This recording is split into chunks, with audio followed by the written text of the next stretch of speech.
সুরের মূর্ছনায় রমনা বটমূলে বাংলার নতুন বছরকে বরণ করলো ছায়ানটের শিল্পীরা। সুরকে হাতিয়ার করে অশুভ শক্তিকে দমন করার আহ্বানও জানান তারা। সুর ও বাণীতে ছিল মানবতার জয়গান।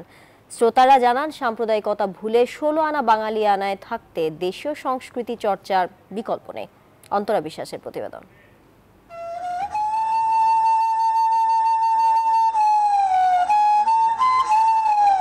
নতুন বছরের প্রথম কিরণ মাত্র আলো ছড়াতে শুরু করেছে। বর্ষবরণে আকাশও হঠাৎ সেজে উঠল নতুন সাজে। এরই মাঝে বাঁশিতে আহির ভৈরবের সুর, চারিপাশে তখন এক মন্ত্রমুগ্ধ আবহ।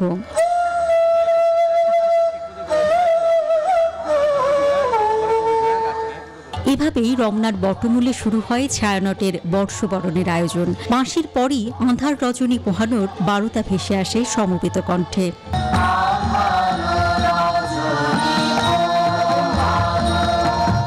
পঞ্চকবি আর বাউল গানের সুরে একে একে উঠে আসে মানবতা, আত্মশুদ্ধি, প্রকৃতি আর দেশপ্রেমের কথা। বিদেশিরাও সামিল হন বটমূলের আয়োজনে। শুভ নববর্ষ, মুছে যাক গ্লানি, ঘুচে যাক জরা, অগ্নিস্নানে সূচি হোক ধরা, এটাই একমাত্র চাওয়া। পুরানো বছরের যত ভুলভ্রান্তি থেকে আমরা যদি কিছু শিখতে পারি, সেটাই হবে যে এই বছরের আমাদের পাওয়া। সবাই মিলে আমার দেশটাকে নিয়ে অনেক ভালো থাকতে চাই। ভোগবাদ বা স্বার্থপরতা নয়, মনুষ্যত্বই মূল, এই বার্তাও ছিল তাদের কণ্ঠে।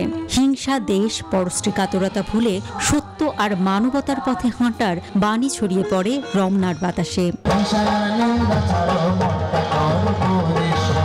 আত্মকেন্দ্রিকতা ও স্বার্থপরতায় চেনা মানুষরা অচেনা হয়ে গেছে।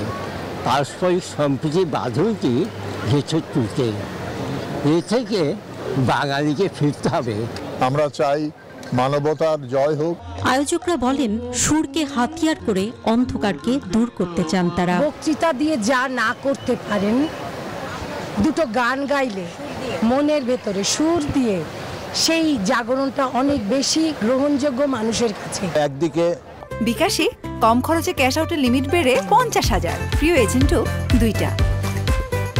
আত্মশক্তি, আরেকদিকে নবজাগরণ এবং অসাম্প্রদায়িক চেতনা নিয়ে সকলের মিলন। এখানে তরুণ প্রজন্মকে যুক্ত করাটা সবচেয়ে বড় চ্যালেঞ্জ। বাংলাদেশ তার যে কিছুটা হারিয়ে যাওয়া ঠিকানা, সেটি তারা ফিরে পাবে। পরিশেষে জাতীয় সঙ্গীতের মধ্য দিয়ে বাঙালির জাতীয়তা বোধকে সুদৃঢ় করার আহ্বান জানানো হয়।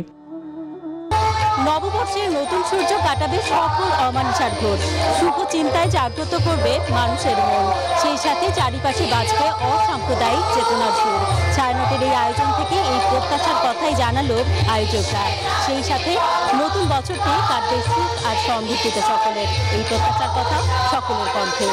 অন্তরা বিশ্বাস, নিউজ 24, ঢাকা।